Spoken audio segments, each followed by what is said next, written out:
Hey there, folks. Welcome to our cozy nook of tales and adventures. Today, like every episode, we're unlocking the doors of imagination to explore new worlds, meet fascinating characters, and experience unique emotions. I promise to take you on an unforgettable journey through the power of words. So get comfy, grab your favorite drink, snuggle into that perfect spot, and get ready to lose yourself in a new story. Leave the outside world behind for a while and dive with me into the depths of storytelling. If you enjoy our content and want to support the channel, consider hitting the subscribe button and giving the video a thumbs up. Now, without further ado, let's dive into today's story. The stars above Hogwarts aligned in a constellation not seen for 1,000 years. 7 celestial bodies forming the ancient sigil known as the Basilisk's Crown. In the depths of the Forbidden Forest, where magic ran wild and primal, the alignment cast spectral light upon a forgotten circle of standing stones. Moss-covered runes illuminated one by one, each igniting with eerie blue flame before extinguishing, leaving behind charred symbols that smoldered in the night air. An ancient seal, forged by Godric Gryffindor himself, began to fracture as magic older than Hogwarts stirred from millennia of slumber. Alaric Blackwood bolted upright in his 4-poster bed, emerald Slytherin hangings swaying gently around him. Sweat beaded his brow despite the winter chill that permeated the dungeons. The dream had felt so real, stones awakening, shadows writhing, and beneath it all, a voice that resonated not in his ears, but in his very blood. His pale fingers trembled as he pushed aside raven-black hair from eyes that held the peculiar quality of shifting between stormy grey and amber, depending on the light. A whisper emerged from the darkness. Ignis tenebris, the black flame. Words he had never heard, yet somehow knew with bone-deep certainty. Dawn found Alaric in the library's restricted section, authorization slip forged with a precision that even Professor Slughorn would have admired. Ancient tomes surrounded him, their leather bindings cracked with age, pages yellowed and brittle. None mentioned the Black Flame, yet each obscure reference to pre-Hogwarts magical orders led him deeper into his search. Those books won't help you understand what's happening. The dreamy voice startled him. Ilara Lovegood stood among the shelves, silver-blonde hair floating around her as if underwater, Ravenclaw robes adorned with peculiar charms and talismans, not part of any uniform. Her protuberant eyes, the color of rain-washed silver, held an unnerving clarity. "I don't know what you're talking about," Alaric replied coolly, instinctively guarding his research. Ilara smiled serenely. "The guardians of the Black Flame were erased from history books, but not from the stars. The constellation speaks to those with guardian blood." She approached, uninvited, and placed a worn star chart on the table. "Your dreams began when the Basilisk's crown appeared, didn't they?" Before Alaric could respond, commotion erupted from the castle below, shouts, running footsteps, and the unmistakable sound of Professor McGonagall's voice raised in alarm, then abruptly silenced. The great hall transformed into an impromptu hospital wing by midday. Professor McGonagall lay motionless on a conjured bed, her normally stern features locked in an expression of horror. Veins of obsidian black spread beneath her skin like a web of malevolent rivers, pulsing with unnatural rhythm. "Shadows," whispered a first-year Hufflepuff, trembling as Madame Pomfrey administered calming draught. They came through the walls during transfiguration, like ink spilling across parchment, but moving with purpose. Headmaster Dippett's voice carried across the hall. "All students will remain in their common rooms until further notice. Prefects conduct hourly attendance checks. Professors We convene immediately in my office." As students filed out, Alaric felt a tug on his sleeve. Ilara Lovegood stood beside him, accompanied by a tall, gangly Gryffindor whose face seemed permanently set in a worried frown. "This is Thorn Longbottom," she introduced without preamble. "He sees things too, future echoes, fragments of what's coming." "The shadows are just the beginning." Thorn nodded uncomfortably, eyes darting around as if expecting the shadows to materialize at any moment. "McGonagall isn't the target," he murmured. "She was in the way. They're searching for something, or someone." Alaric's retort died on his lips as chill certainty settled in his stomach. "Me," he whispered. "They're looking for me."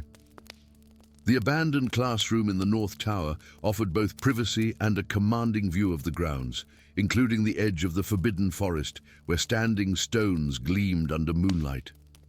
Alaric paced while Ilara arranged curious artifacts around the room: crystals, feathers, and a silver bowl filled with water that never rippled despite the castle's constant subtle movements.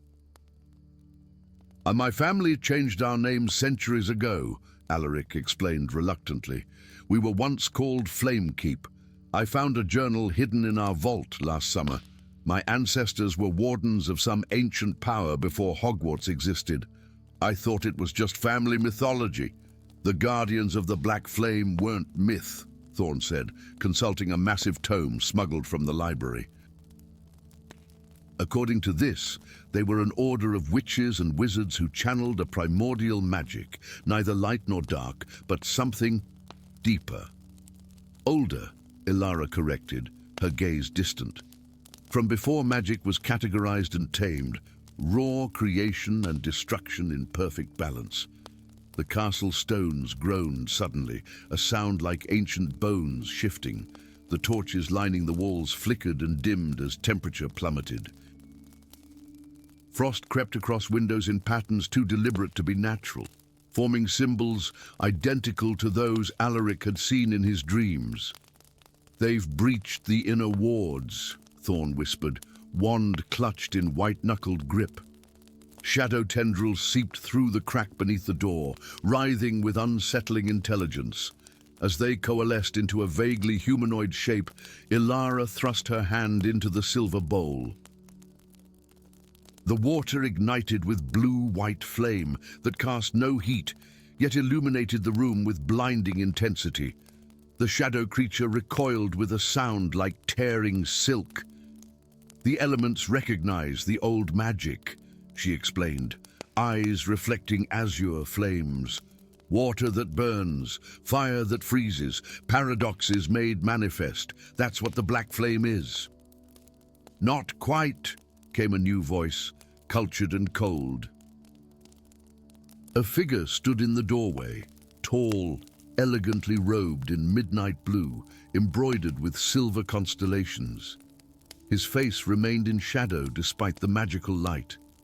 But Alaric recognized the voice immediately. "Professor Azrael," he acknowledged, tension evident in every line of his body. The defense against the dark arts professor inclined his head slightly.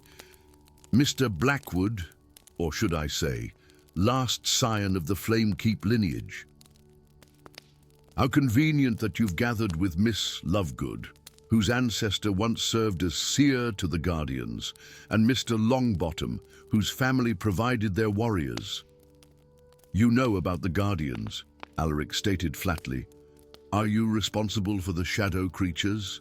For what happened to McGonagall?" "Such accusations," Azrael sighed.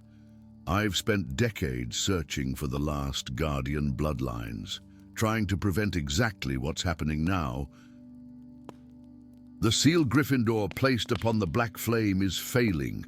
Without a guardian to control it, the flame will consume everything, starting with the magical world, then beyond." "Why would Gryffindor seal such power?" Thorn demanded. "Because he feared it," Ilara answered, her dreamy quality replaced by unusual focus. The founders built Hogwarts to create a structured approach to magic: spells, potions, rules. The black flame represents magic in its purest form, unpredictable, boundless. They couldn't control it, so they imprisoned it, binding it to the guardian bloodline. Precisely, Azrael confirmed. And now, Mr. Blackwood must claim his birthright, or we all face annihilation. Alaric's mind raced. Everything, his isolation within Slytherin, his affinity for magic that defied conventional classification, even his eyes that changed color with his emotions, suddenly made terrible sense. I don't know how, he admitted. Azrael produced an ancient box carved from wood so dark it absorbed light. With this, the Ignifer key passed from guardian to guardian since before recorded history. It will guide you to the flame's prison and help you reclaim control. As Alaric reached for the box, Ilara's hand shot out to stop him. Wait, there's something wrong. The stars, they're not aligned as they should be. Her silver eyes widened. You're not trying to help Alaric control the flame. You want to use him to release it completely. Azrael's pleasant demeanor vanished. Clever girl. Yes, the black flame needs a guardian's blood to be fully unleashed. For too long, magic has been constrained by arbitrary distinctions between dark and light. I will return it to its primal state, remold reality itself. You're Lord Azrael, Thorn realized, horror dawning. The mage banished from the ministry a century ago for experiments in fundamental magic. The professor smiled, shadows writhing beneath his skin. The very same. Now, Mr. Blackwood, you will fulfill your purpose, willingly or otherwise.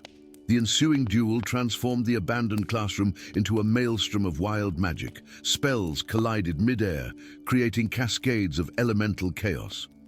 Azrael fought with the precision of centuries of experience, while the three students relied on desperate creativity and unexpected cooperation. The forest! Ilara shouted above the magical tempest. Did the standing stones, that's where the seal is anchored. Understanding flashed between them. While Thorn maintained a barrage of diversionary spells, Alaric and Ilara escaped through a forgotten passage behind a tapestry. By the time Azrael realized their strategy, they had already reached the castle grounds, racing toward the forbidden forest with desperate speed. The standing stone circle thrummed with ancient power under the constellation's light. At its center stood an obsidian pedestal, its surface etched with runes that shifted and changed as if alive. Alaric approached cautiously, guided by instinct older than conscious thought. Your blood will either renew the seal or break it forever, Ilara explained, scanning the stars above. And the choice must be made precisely as the basilisk's crown reaches zenith. How will I know which is which? Alaric asked, fear evident despite his determination. Ilara smiled sadly. You won't. That's why it requires sacrifice. True guardians offer their blood without certainty, trusting only in their intention to protect. A shadow fell across the circle as Azrael materialized at its edge, power radiating from him in palpable waves. Too late, children. The moment approaches. As the stars aligned perfectly overhead, Alaric pressed his palm against the central rune. Pain lanced through him as ancient magic recognized the blood of its keeper. Visions flooded his mind, the first guardians channeling raw creation to build wonders, then tempering destruction to maintain balance. He saw the flame not as fire, but as transformation incarnate, neither good nor evil, but the fundamental force from which all magic sprang. Understanding bloomed within him. The black flame wasn't meant to be sealed away or unleashed completely. It was meant to be guarded, its power dispensed with wisdom and compassion. As his blood sank into the stone, Alaric made his choice. Neither renewal nor breaking, but transformation. The seal morphed under his touch, ancient bindings reforming into channels. The black flame rose from the earth, not as consuming fire, but as threads of midnight radiance that wove through the standing stones, creating a new pattern. "What have you done?" Azrael howled, lunging forward only to be repelled by the transformed circle. "Created balance," Alaric answered, amber eyes glowing with newfound purpose. "The flame remains bound, but not imprisoned. It will flow once more through the magical world, not as destroyer, but as renewer." As dawn broke over Hogwarts, the shadow creatures dissolved, returning to the primordial magic from which they'd been corrupted. In the hospital wing, the obsidian veins receded from Professor McGonagall's skin as the black flame's essence purified what had been tainted. Alaric Blackwood stood between his unlikely allies. Ilara Lovegood, with her ancient seer's wisdom, and Thorn Longbottom with his reluctant courage, gazing out over the grounds where subtle changes had already begun. Magic flowed more freely, responding not just to spells and incantations, but to intention and need. The heir of the Black Flame had claimed his birthright, not as master of unbound power, but as guardian of magic's deepest mysteries. Mysteries that would transform Hogwarts and the wizarding world in ways even Azrael, now bound by his own corrupted ambitions, could never have foreseen. Story 2. Frost etched intricate patterns across the ancient windows of Hogwarts as dawn broke over the Scottish Highlands, painting the castle in hues of amber and gold. Yet within those hallowed walls, a different pattern was emerging, one that whispered of ancient magic stirring from centuries of slumber. Along the corridor of the East Wing, where shadows lingered longest, runes of forgotten origin glimmered upon the stone, visible only in the moments between darkness and light, vanishing when directly observed. Minerva Hawthorne traced her fingers over the wall where she had glimpsed the symbols moments before. Though only 17, her eyes held the weight of old knowledge, a legacy carried from across the ocean. 3 months at Hogwarts after transferring from Ilvermorny had taught her that this castle kept secrets even from itself. "They were here," she murmured, her American accent still distinct despite her efforts to blend in. "And luminous, like starlight caught in amber, talking to walls again, Hawthorne." The silken voice of Orion Black carried none of the usual Slytherin contempt, only weary amusement as he approached, his tailored robes bearing the emerald crest of his house. At 18, he carried himself with the practiced grace of pure-blood nobility, though the shadows beneath his eyes spoke of sleepless nights. "That's the third manifestation this week." Before Minerva could reply, a thunderous crash echoed from around the corner, followed by a string of colourful apologies. Felix Weasley stumbled into view, copper hair askew, his Hufflepuff tie perpetually crooked. Despite the books scattered around his feet, his freckled face broke into an irrepressible grin. "Did you see them this time?" he asked, seemingly unconcerned with his disheveled state. "The symbols, they were practically dancing." Minerva helped him gather his fallen books, her own Ravenclaw badge gleaming in the morning light. "Yes, and they match the pattern from the astronomy tower. It's not random, it's a message." "Or a warning," Orion added, his voice dropping. "Calloway from 5th year levitated the entire Quidditch team without a wand yesterday, laughed like he'd been confounded, then collapsed. He's still in the hospital wing, babbling about stars falling into the lake." A heavy silence fell between them, broken only by the distant chiming of the clock tower. 3 students from 3 different houses, drawn together by phenomena none could fully explain, yet all had witnessed. "My grandmother told me stories," Minerva said finally, withdrawing a worn journal from her robes. The leather cover bore the same curious symbols they had observed materializing throughout the castle, about an artifact of Rowena Ravenclaw's that never made it into the history books, something she deliberately erased from memory because its power was too great. "The Forgotten Crown," Felix whispered, eyes widening, "but that's just a bedtime story." "So is the Chamber of Secrets," Orion countered, "yet we all know Slytherin built it." The founders kept many secrets. The journal opened to reveal meticulous notes in faded ink, alongside illustrations of a diadem far more elaborate than the famous lost crown of Ravenclaw. This one seemed formed of intertwining branches of silver and gold, studded with sapphires that resembled eyes, watchful, aware. "Ravenclaw created a crown of absolute wisdom," Minerva explained, her finger tracing the illustration. Not just knowledge, but true understanding of magic, of time, of the cosmos itself. But wisdom of that magnitude couldn't be contained in a single object. It developed consciousness, began to think for itself. "That's impossible," Orion scoffed, though uncertainty flickered across his aristocratic features. "Is it?" Felix challenged. "What about the Sorting Hat?" "It thinks, it speaks, it remembers. The crown was different," Minerva continued. "Ravenclaw realized its power was too vast. Legend says she fragmented it into 4 pieces and hid them throughout the castle, binding them with enchantments that would keep them dormant for centuries.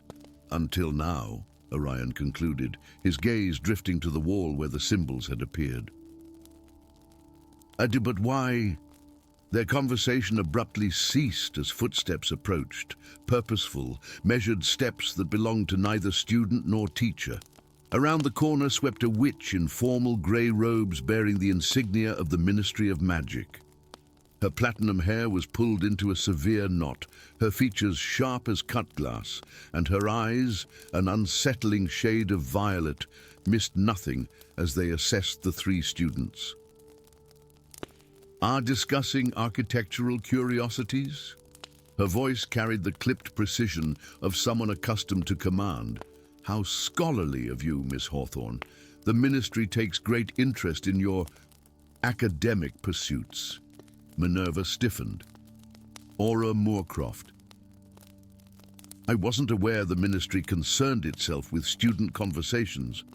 "The Ministry concerns itself with unregistered magical anomalies," Selene Moorcroft replied, her smile never reaching those violet eyes. "Of which Hogwarts has experienced 17 in the past week.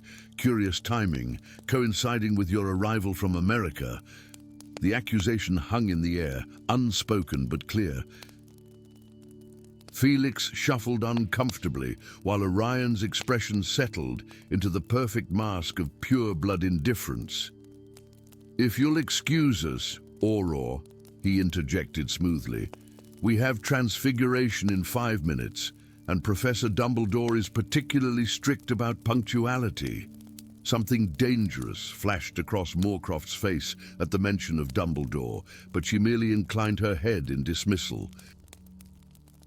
As the 3 students hurried away, her gaze lingered on the seemingly blank wall, fingers tracing patterns in the air that mirrored the vanished runes. By nightfall, Hogwarts had transformed from a school into a labyrinth of whispers. 2 more students had exhibited impossible abilities, a 1st year conjuring flowers that sang in forgotten languages, a 6th year temporarily turning translucent during potions. The hospital wing overflowed, and Ministry officials patrolled the corridors with expressions of grim determination. In the abandoned classroom of the North Tower, Minerva spread her grandmother's journal across a dust-covered desk, illuminated by enchanted candles that burned blue and silent. "The crown calls to those with latent gifts," she explained to her companions. "Abilities buried in bloodlines, dormant for generations." It's awakening them, preparing them. For what? Felix asked, his usual cheerfulness subdued. Orion, standing by the frost-covered window, turned with unexpected gravity. For war. My family's grimoire mentions it, the eternal winter, a force of pure magical entropy that rises every millennium to consume all warmth, all life, all magic. The founders faced it during their time and barely managed to contain it. By creating Hogwarts, Minerva realized, pieces falling into place. The castle isn't just a school, it's a fortress against this force. And the crown is a weapon, Orion finished, or a shield. The grimoire wasn't clear. Felix paced the room, unusually focused. But why fragment it? Why not keep it whole if it was their defense?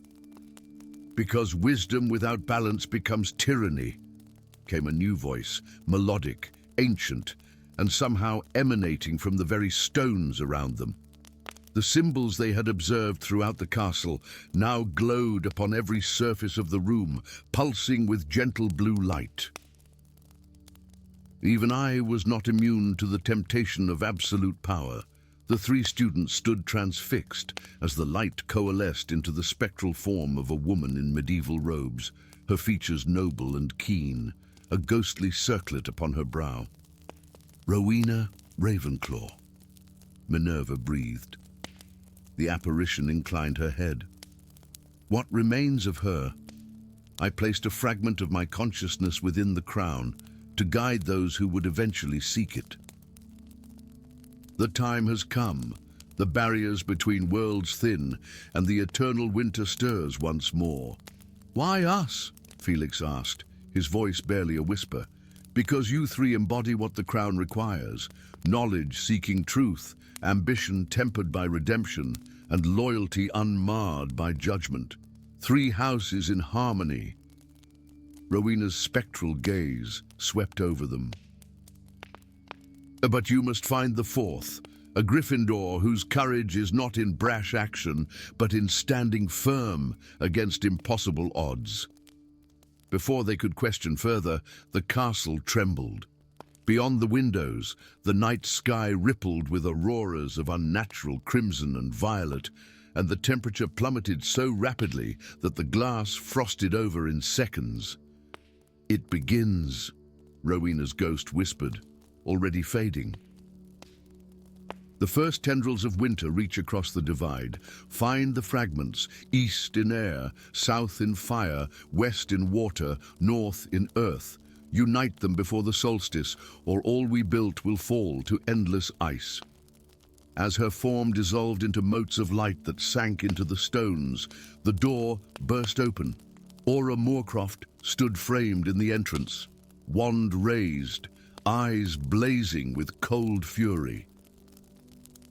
"Step away from the artifacts," she commanded, though no visible objects lay before them. Orion moved with the lightning reflexes of his dueling training, casting a shield charm that momentarily blinded Moorcroft. In that instant, Minerva snatched the journal, and Felix toppled a bookcase, blocking the doorway as they fled through a concealed passage behind a tapestry. One of many secrets Orion had learned during his years at Hogwarts.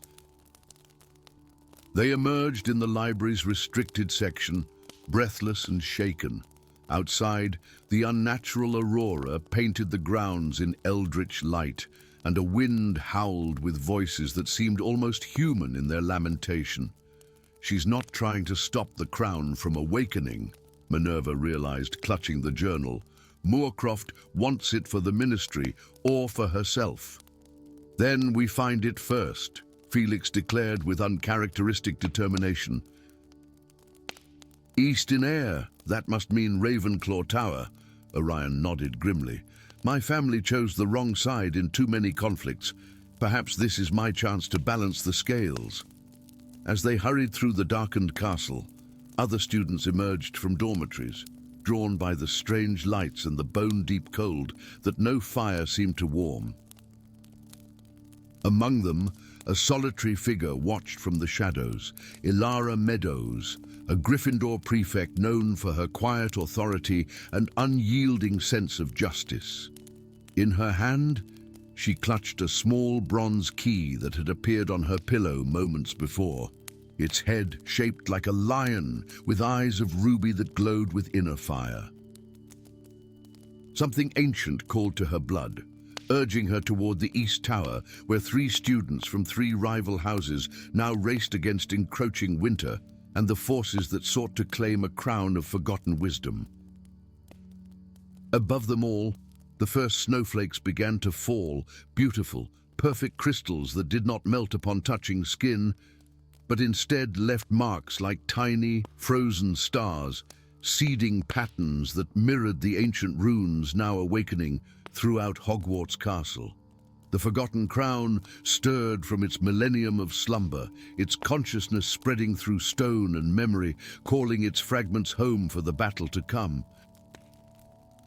And as the 4 students' paths converged, the very foundations of Hogwarts trembled in anticipation of magic not witnessed since the age of the founders, magic born of wisdom, ambition, loyalty, and courage, united against the gathering storm. Story 3. The ancient stones of Hogwarts Castle groaned beneath the weight of 1,000 years of magic as the earth trembled. Dust cascaded from vaulted ceilings and stained glass windows, rattled in their frames like prisoners seeking escape. Deep beneath the Black Lake, where sunlight had never penetrated and water pressure crushed all but the most resilient enchantments, something awakened. In the moments before dawn, when the boundary between dreams and reality grew thin, the tremors subsided, leaving behind an eerie silence. The merfolk, ancient guardians of the lake's deepest secrets, gathered at the edge of a newly revealed cavern entrance, their spears raised defensively against whatever had stirred from its millennia-long slumber. Their haunting songs carried warnings through the dark waters, not to approach, not to enter, not to gaze upon what had been hidden since before the founders walked these lands. Morning light spilled across the great hall as Ezra Nightshade slipped into his usual seat at the Gryffindor table, tousled dark hair falling across eyes that held wisdom far beyond his 17 years. The enchanted ceiling above reflected not the clear autumn sky outside, but strange, swirling mists that no one else seemed to notice. "You see it too, don't you?" Professor Albus Dumbledore's voice startled him. The young transfiguration teacher, not yet 40, his auburn hair and beard only beginning to show threads of silver, had appeared beside the table with unusual stealth.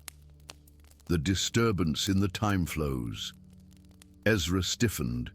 His ability to perceive the currents of time, what the Department of Mysteries called chronomancy, was a secret he had guarded carefully since the talent had manifested on his 13th birthday. That Dumbledore had discerned it sent a chill down his spine. "Sir, I don't know what your Headmaster Dippet is missing," Dumbledore interrupted, his blue eyes grave behind half-moon spectacles. "Since last night, after consulting a rather peculiar artifact that was uncovered by yesterday's tremors, the Great Hall's usual morning cacophony faded as Ezra focused on Dumbledore's words. The professor subtly flicked his wand, creating a pocket of privacy around them. "Time is unraveling around this castle, Mr. Nightshade. Something has been found that should have remained lost. I need someone who can see what others cannot, and your gift for chronomancy may be the only thing that can save us all." Within the hour, Ezra found himself descending stone steps, worn smooth by centuries of footfalls, following Dumbledore into parts of the castle he had never known existed.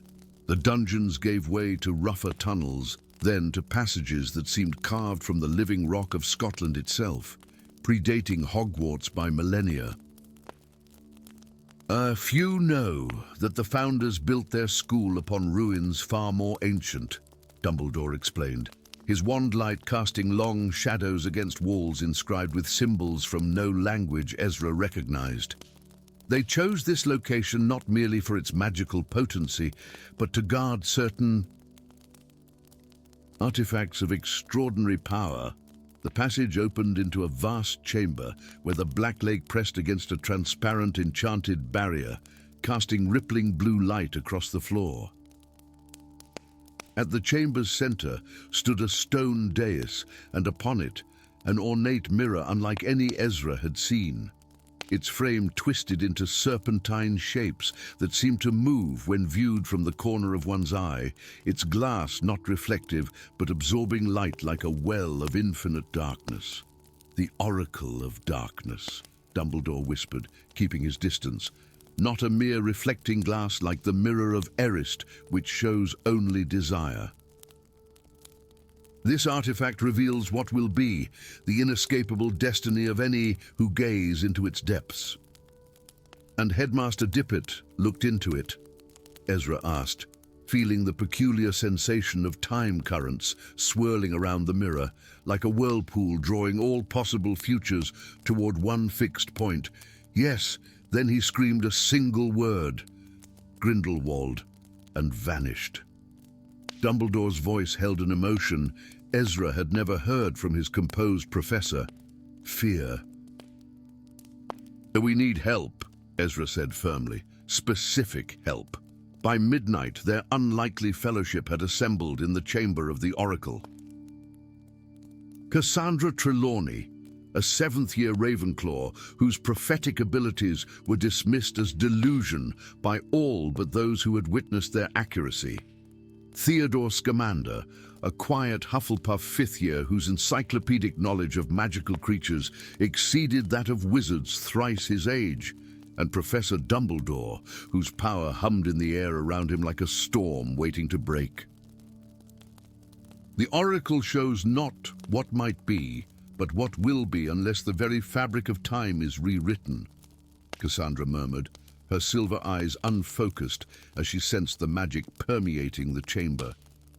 "It draws power from the convergence of ley lines beneath the castle, a nexus point where realities thin."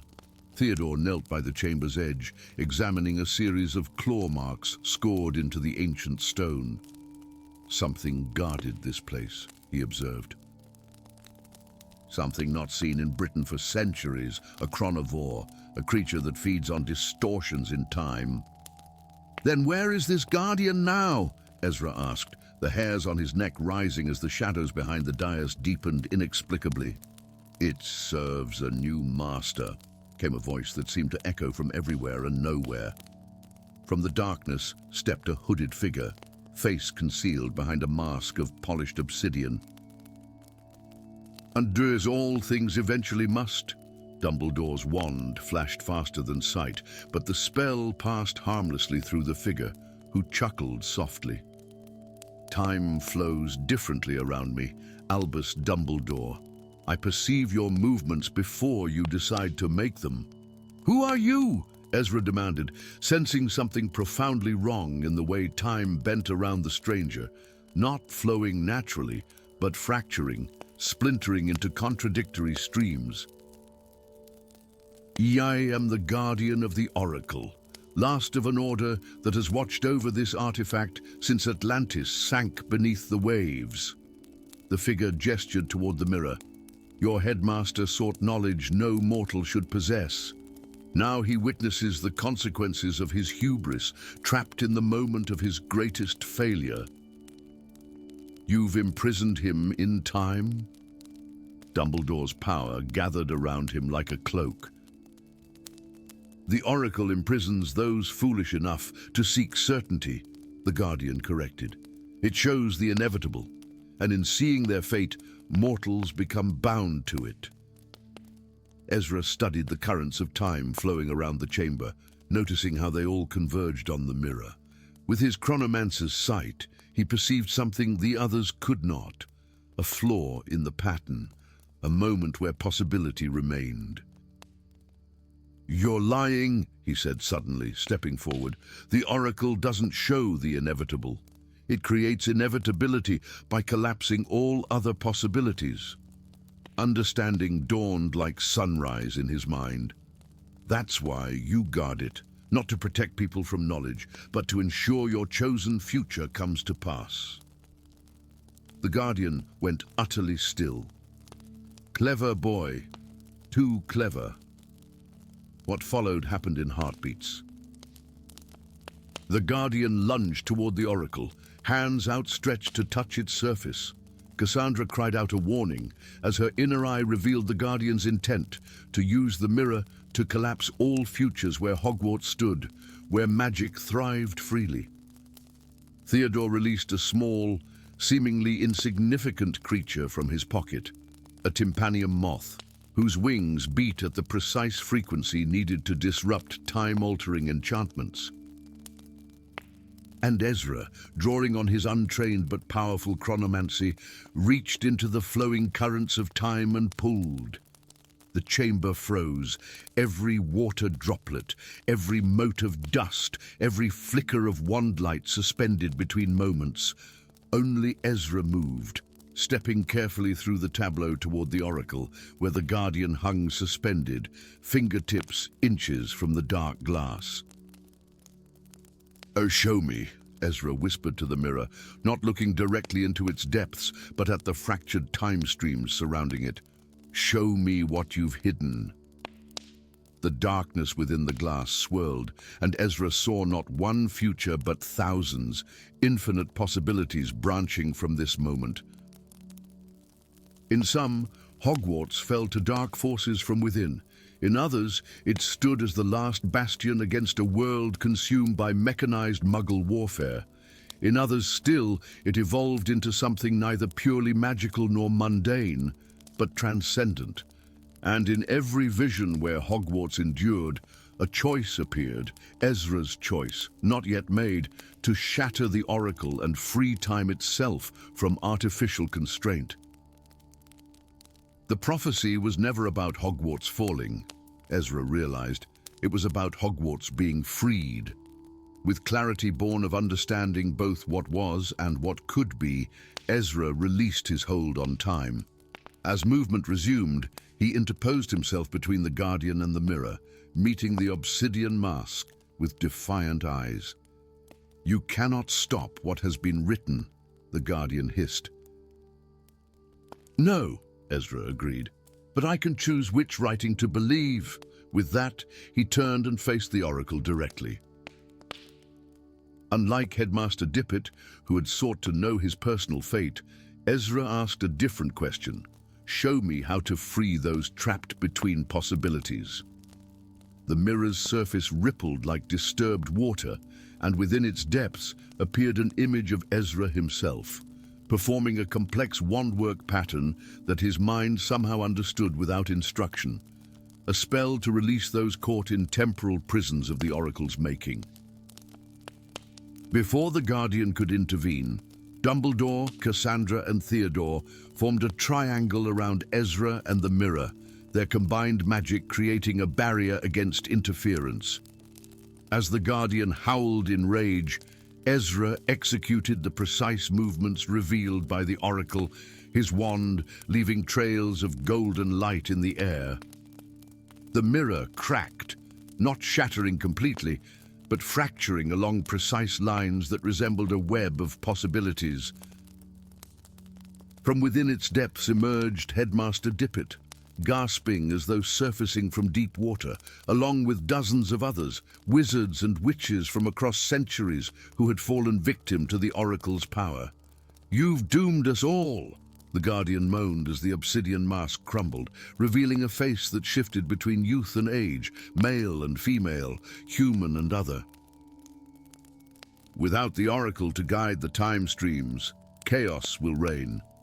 "Not chaos," Ezra corrected, watching as the freed captives vanished, returning to their proper places in time. "But choice, true futures, not manipulated ones." As dawn broke over Hogwarts, Ezra stood with Dumbledore on the astronomy tower, watching golden light spill across the ancient stones. The oracle had been secured in the Department of Mysteries, its power diminished but not destroyed, a reminder that destiny could be guided but never dictated. "You saw something in the mirror that you haven't shared," Dumbledore observed, his keen eyes studying his student. Ezra nodded slowly. "I saw many futures, Professor. In the most beautiful one, magic wasn't something we used, but something we became." He turned to his mentor with a smile that held both innocence and ancient wisdom. "And that future begins with believing it's possible." Below them, Hogwarts stirred to life, unaware that the flow of time itself had been altered, that the future was once again unwritten, a blank parchment awaiting the quill of possibility. Story 4. Snow fell in silent benediction over Hogwarts Castle, each crystalline flake glinting with arcane light as it passed through the ancient wards that had protected the school for a millennium.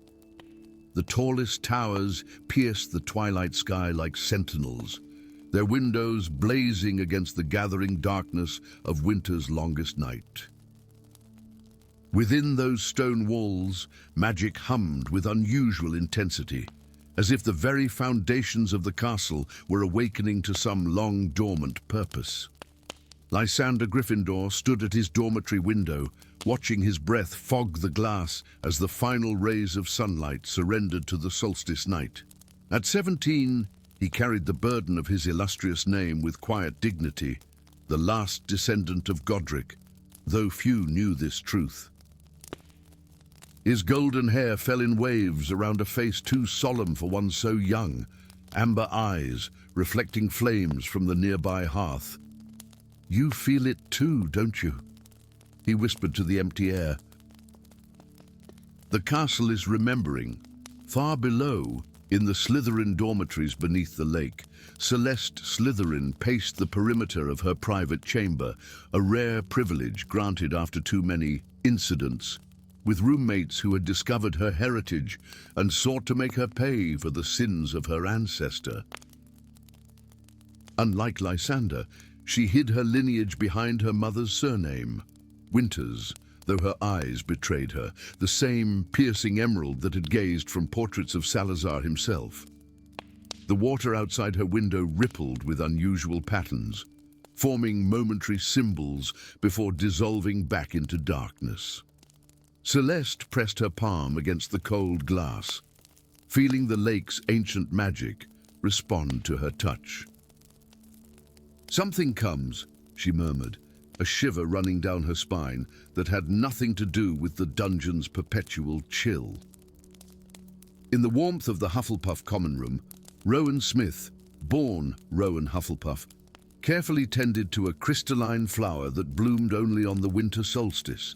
His broad hands, more suited to the Quidditch pitch than delicate herbology, moved with surprising gentleness as he coaxed the luminous petals open. The badge of head boy gleamed on his chest, a position earned through unfailing kindness rather than exceptional talent, though his true gift lay in the earth magic that responded so readily to his call. 1,000 years, he whispered to the flower.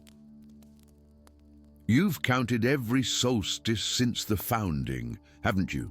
And high in Ravenclaw Tower, Elara Wright knelt before a hidden compartment in her floor, removing a diadem of tarnished silver, not the famous lost diadem of Ravenclaw, but a smaller, more personal relic passed through generations of her maternal line. Its central sapphire pulsed with inner light as she placed it upon her dark curls, and immediately the visions came, swirling images of 4 founders standing in a circle, magic beyond modern comprehension flowing from their joined hands, and beneath them, something ancient and terrible straining against newly forged chains.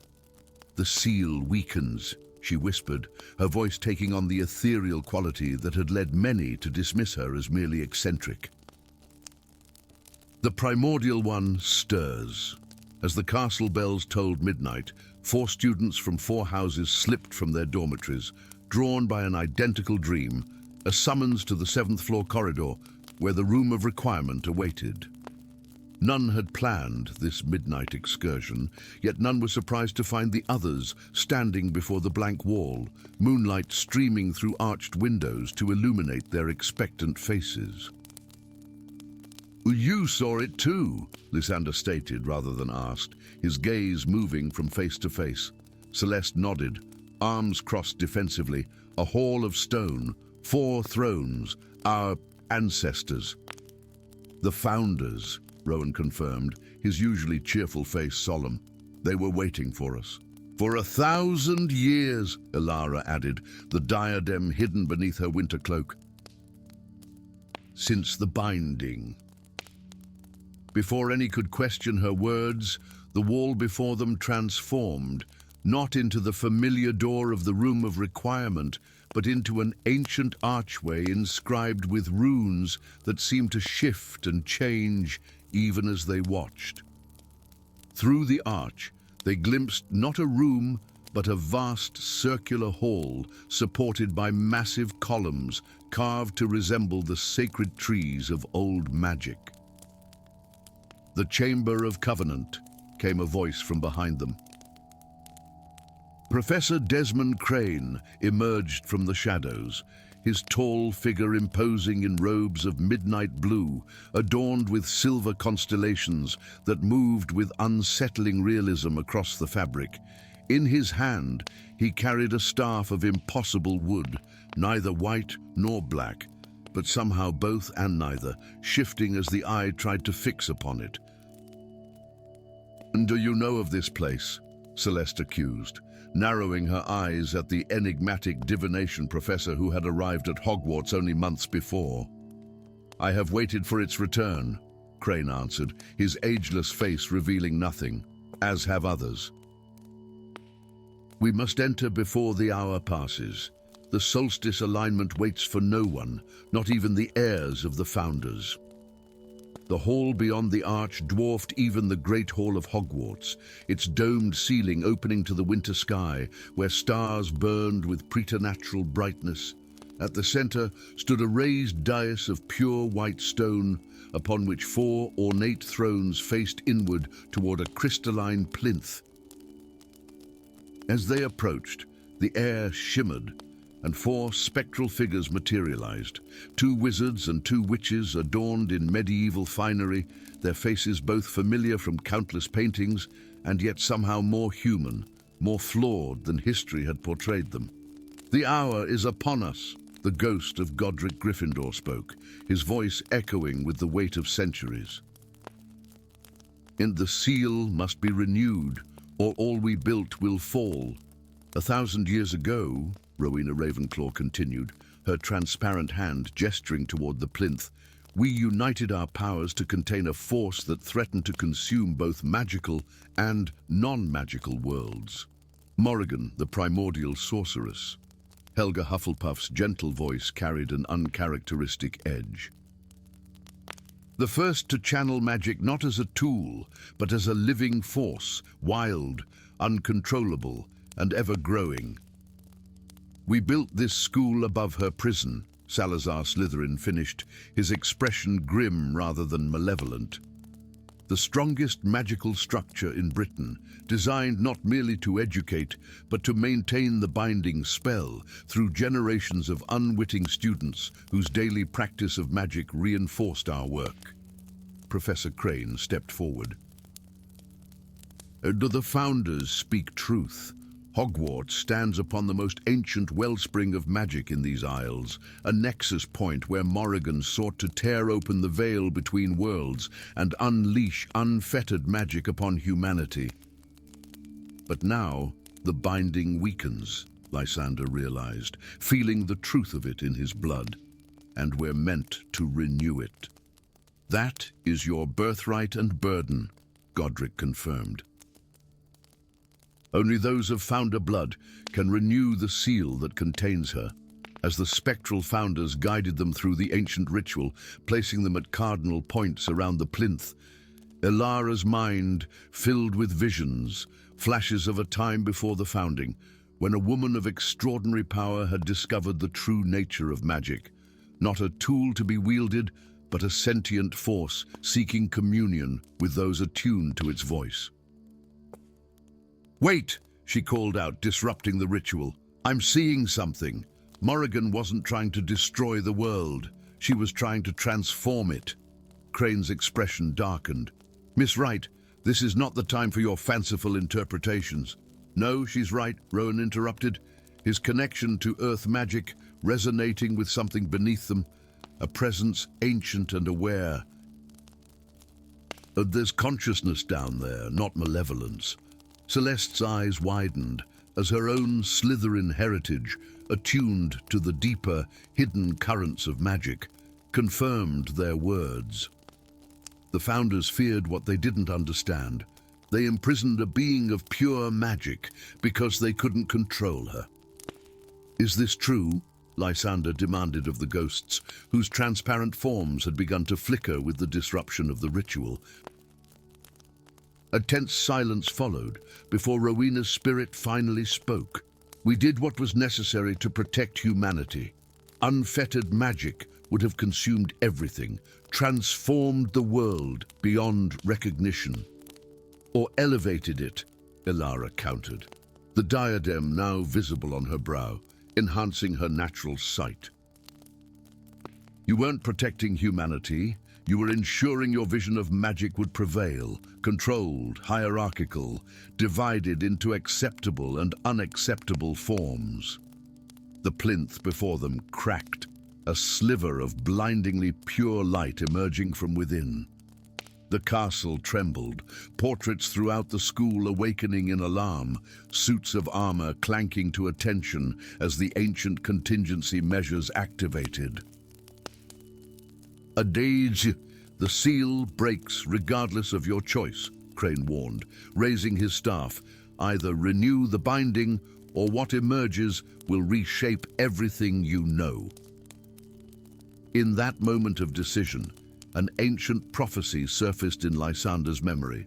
Words from a forgotten book found in his family's vault. Only the sacrifice of a true heir can save or condemn the magical world.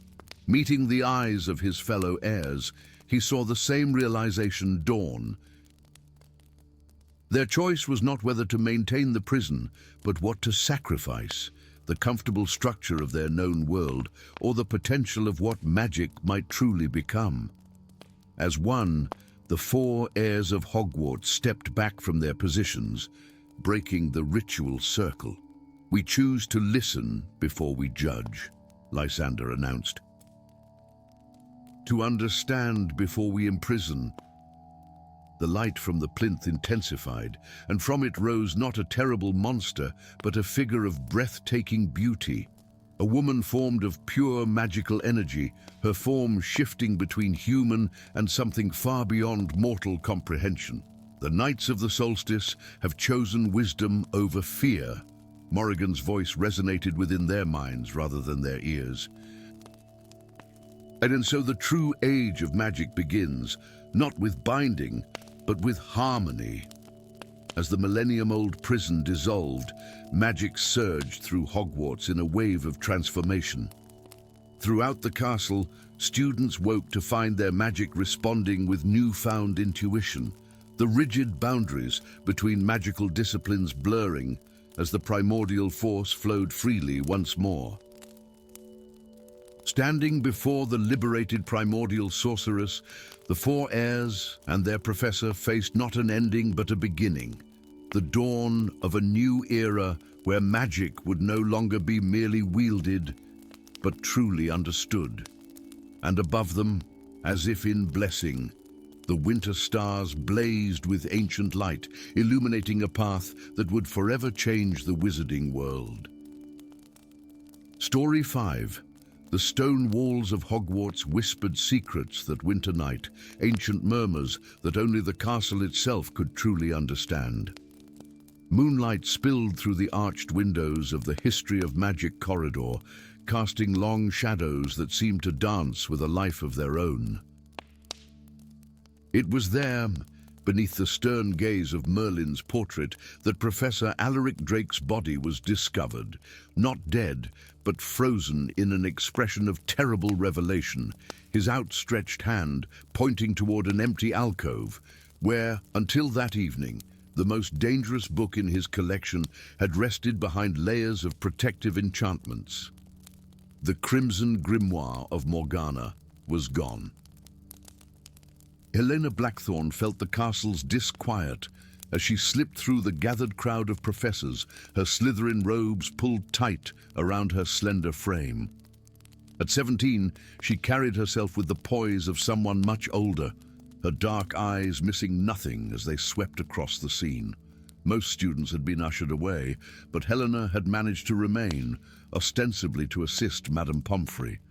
In truth, she sought something else entirely. There, nearly invisible against the ancient stones, a series of symbols glimmered briefly before fading. 3 intertwined crescents within a circle of thorns. "Miss Blackthorne, you should return to your dormitory immediately." Professor Dumbledore's voice carried quiet authority, but his piercing blue eyes held something else as they met hers. A question, perhaps, or recognition. Of course, Professor." Helena nodded, but not before her fingers brushed against the cold stone where the symbol had appeared. She felt it then, the same resonance her grandmother had taught her to recognize, the unmistakable signature of the Guardians of the Veil. The common room was mercifully empty when she returned. From beneath her bed, Helena withdrew a weathered box of polished yew. Inside lay her grandmother's journal, its pages filled with cryptic notes and drawings of the same symbol she had seen in Drake's classroom. The Guardians of the Veil, an order so ancient that even the founding of Hogwarts was but recent history to them. Her grandmother had been the last known member, or so Helena had believed. "Couldn't sleep either," Helena startled, slamming the journal shut as Sebastian Proudfoot emerged from the shadows by the fireplace. Though he had arrived only months ago to fill the perpetually vacant Defense Against the Dark Arts position, there was something about the young professor that had always struck her as incongruous, too watchful, too precise in his movements. Professor Proudfoot. She inclined her head, slipping the journal behind her back. "I was just looking for answers about the symbol of the Guardians," he approached, his steps making no sound on the stone floor. 3 crescents within a circle of thorns, your grandmother's order. Helena's wand was in her hand before she could think.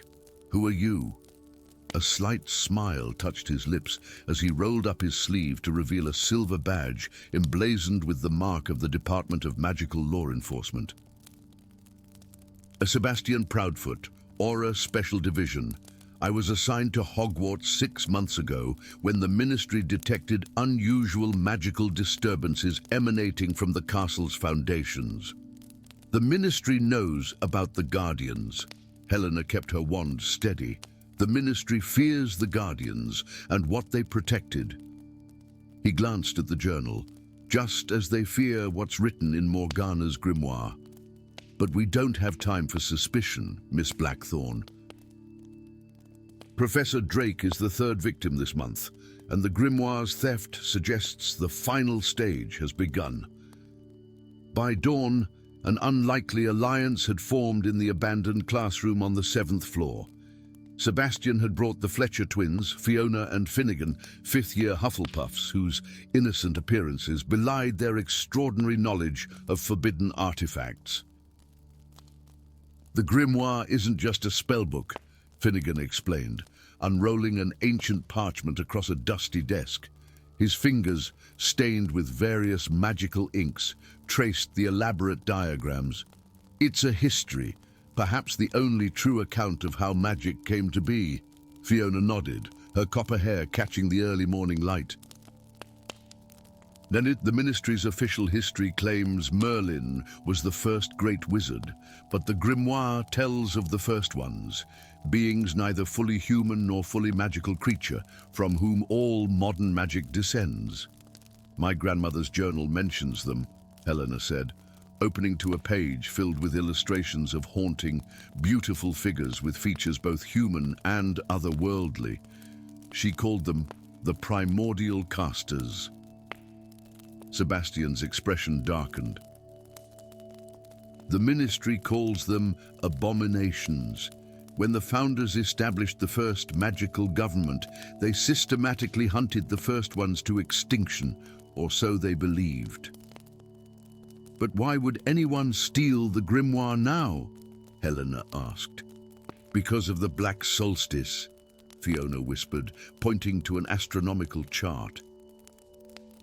And tomorrow night marks the first perfect alignment in 1,000 years, when the veil between realms is at its thinnest. With the grimoire, someone could complete the restoration ritual, Finnegan added. It would return the first ones to their full power, at the cost of every living wizard's magic, Sebastian finished grimly. The castle seemed to shift around them as they descended into its depths, following Helena's intuition and the cryptic clues left in her grandmother's journal. The lower they went, the older the stonework became, until they reached passages clearly predating Hogwarts itself. These were here before the founders, Helena murmured, her wand illuminating walls covered in the same symbols they had found near Professor Drake. My grandmother wrote that Hogwarts was built here deliberately to contain something. The passage opened into a vast circular chamber supported by columns carved to resemble ancient trees. At its center stood a stone dais, where a familiar figure bent over an open book bound in crimson leather, Director Armando Dippet himself. "Headmaster!" Sebastian called out, wand raised. Dippet turned, but the face that regarded them was not entirely his own. His eyes glowed with an inner light, and when he spoke, his voice resonated with multiple tones. "The Guardian's descendant returns at last. We have waited long for this moment, daughter of the Veil." "He's possessed," Fiona gasped. "Not possessed," Helena replied, a sudden understanding washing over her. "Awakened." The first ones were never truly gone. They've been dormant, their essences preserved in chosen vessels across generations. Dippet, or whatever spoke through him, smiled. "Very good, child. The Guardians were created not to protect the world from us, but to protect us from those who would destroy the old magic.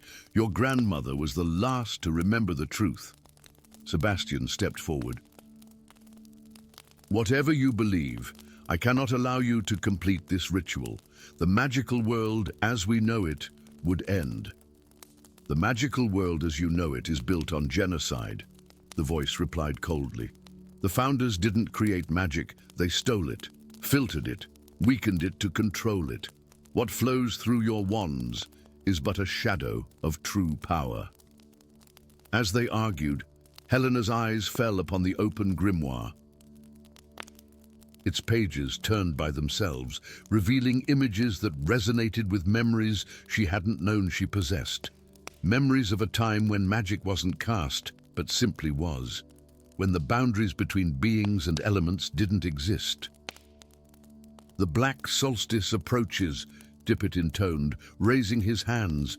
The chamber trembled as lines of golden light began to spread from the dais, forming intricate patterns across the floor. "The first ones will return, and magic will be made whole again." Sebastian and the twins moved to stop him, but found themselves frozen in place by an invisible force. Only Helena could still move, drawn inexorably toward the grimoire. "Your blood recognizes its heritage," Dippet said softly. "You are more than witch, Helena Blackthorn. The first ones, essence runs pure in your veins. Your grandmother made certain of it. Helena reached the dais, her fingers hovering over the grimoire's pages. Within them, she saw the truth. How the founders had hunted and imprisoned the first ones. How they had created a diluted version of magic that could be controlled and regulated. How they had established the ministry to ensure their version of history prevailed. Complete the circle, Dippet urged. Well, restore what was stolen. The choice crystallized before her. Save the magical world she knew, with all its flaws and injustices, or restore an ancient power that might bring either salvation or destruction. The castle itself seemed to hold its breath. Helena closed her eyes, feeling the conflicting magic surge through her.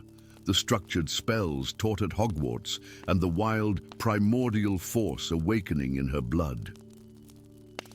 Neither fully one nor the other, she stood at the threshold between worlds. There must be balance, she whispered, placing her hands on the grimoire. Light erupted from the book, enveloping the chamber. When it faded, Dippet collapsed to the floor, himself again. The grimoire's pages had transformed, no longer crimson, but now displaying text that shifted between red and gold. "What did you do?" Sebastian asked, finding himself able to move again. Helena closed the book gently. "I chose the middle path. The first ones will return, but not to destroy, to teach. The old magic and the new will exist together, as they always should have." As dawn broke over Hogwarts, painting the ancient towers in gold, Helena stood at the window of the hospital wing, where both Professor Drake and Headmaster Dippet now recovered. The crimson grimoire, now bound in covers that shimmered between crimson and gold, rested in her hands. "The Guardians of the Veil have a new purpose," she told Sebastian as he joined her. "Not to separate worlds, but to bridge them." In the distance, at the edge of the Forbidden Forest, figures that were neither fully human nor creature watched the castle with ancient eyes, waiting for an invitation that had been millennia in coming. The true history of magic was about to be rewritten, not in conquest or domination, but in harmony and truth. And Hogwarts, as it had for 1,000 years, adapted to embrace a new age of wonders. Story 6. The Ancient Stones of Hogwarts Castle, whispered secrets of 1,000 years as autumn winds swept across the grounds, carrying crimson leaves in swirling eddies. In the North Wing, where scars from the Battle of Hogwarts still marred the venerable walls, magical scaffolding climbed like silver vines, supporting the efforts of restoration wizards as they painstakingly mended what dark magic had torn asunder. It was amid this delicate work that Aldrich Fletcher, master stonemason, discovered the anomaly, a section of wall that resisted all magical probing, its stones arranged in a pattern that seemed to shift subtly when observed from the corner of one's eye. The wizards called upon Headmistress McGonagall, whose emerald robes billowed behind her as she inspected the curious stonework with narrowed eyes. "This bears the signature of Founder's magic," she declared, her Scottish brogue thicker with concern. "Mr. Fletcher, fetch Professor Hawthorne immediately." Gideon Hawthorne arrived moments later, his tall frame casting long shadows in the torchlight. At 32, the Transfiguration Professor was unusually young for his position, with storm-grey eyes that betrayed wisdom beyond his years, a remnant of his mysterious tenure as an unspeakable in the Department of Mysteries. "The stones are hiding something," he murmured, tracing intricate patterns with his wand. Ancient runes briefly illuminated beneath his touch, glowing with amber light before fading once more. Not Founder's work, older. Much older. It took 3 days of careful spellwork before the wall finally yielded, stones rearranging themselves into an archway that revealed a chamber untouched by time. The air within was strangely fresh, carrying the scent of wildflowers and ozone, the unmistakable perfume of powerful enchantment. At the chamber's center, upon a pedestal of obsidian, rested a silver crown of exquisite craftsmanship. Delicate branches interwove like living silver, embracing gemstones that seemed to contain entire galaxies within their depths. Around the crown's base, runes were etched in a language so ancient, even Gideon could only recognize fragments. "By Merlin's beard," breathed Professor Isolde Nightshade, the Defense Against the Dark Arts teacher who had joined the investigation. Her midnight black hair framed a face both beautiful and severe, her reputation as a formidable duelist well earned during the recent Wizarding War. Could it truly be the Crown of Morgana? "Surely that's mere legend," McGonagall countered, though uncertainty tinged her voice. "Many legends walk these halls, headmistress," Isolde replied, her eyes never leaving the crown. The Chamber of Secrets was once thought myth as well. Despite the containment wards hastily erected around the artifact, Isolde approached the pedestal with reverent steps. Before anyone could intervene, her fingers brushed against the silver branches. The crown erupted with blinding light. When the observer's vision cleared, Isolde stood motionless, her eyes transformed to pools of swirling silver, her lips moving in silent communion with something unseen. "She's been entranced," Gideon said, attempting to pull Isolde away only to be repelled by an invisible force. "Headmistress, we need to secure the chamber and bring in specialists from the Department of Mysteries." But before McGonagall could respond, Isolde spoke in a voice that seemed to echo from a great distance, layered with harmonic tones that made the very air vibrate. The veil thins at the great convergence. The seven stars align, ancient pacts unravel. She returns to shield what was always hers to protect.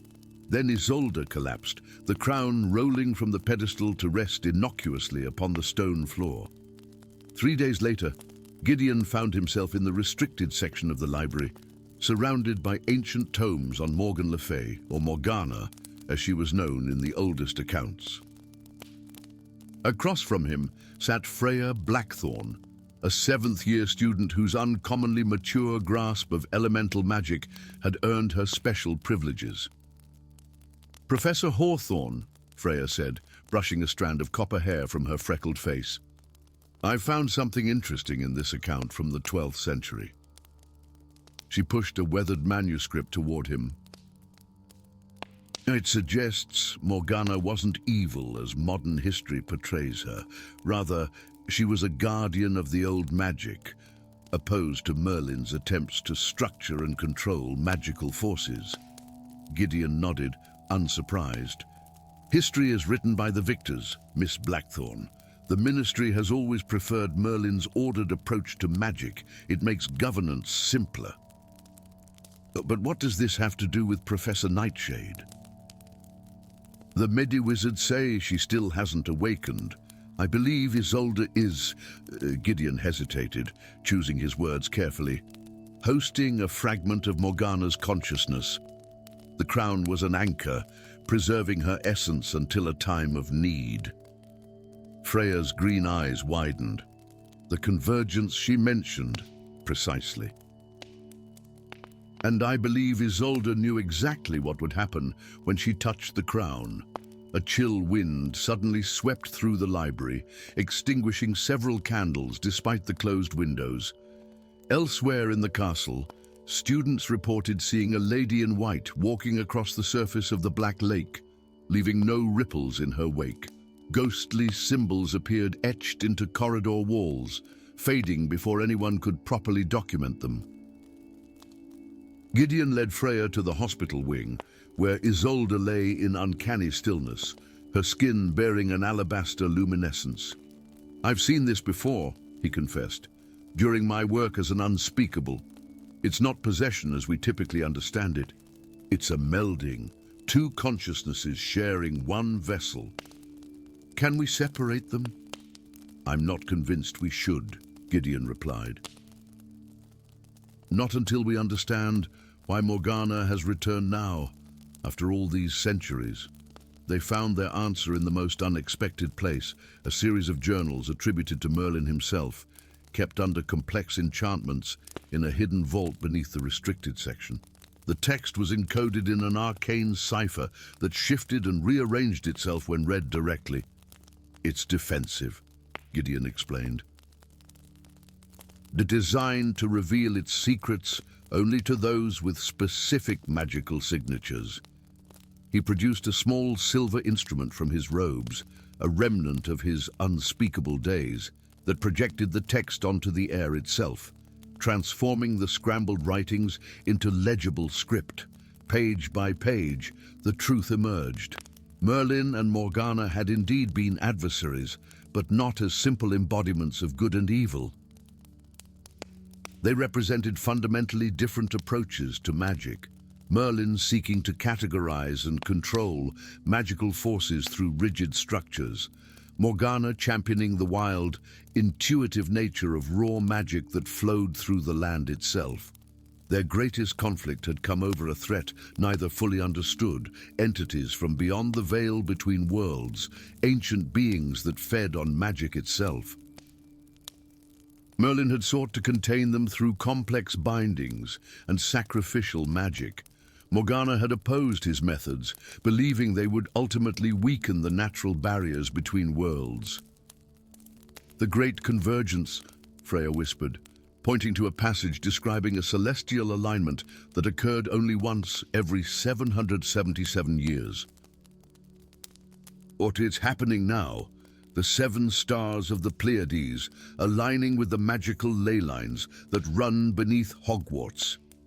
Isolde must have known, Gideon said. As a defense teacher, she would have access to records about magical threats.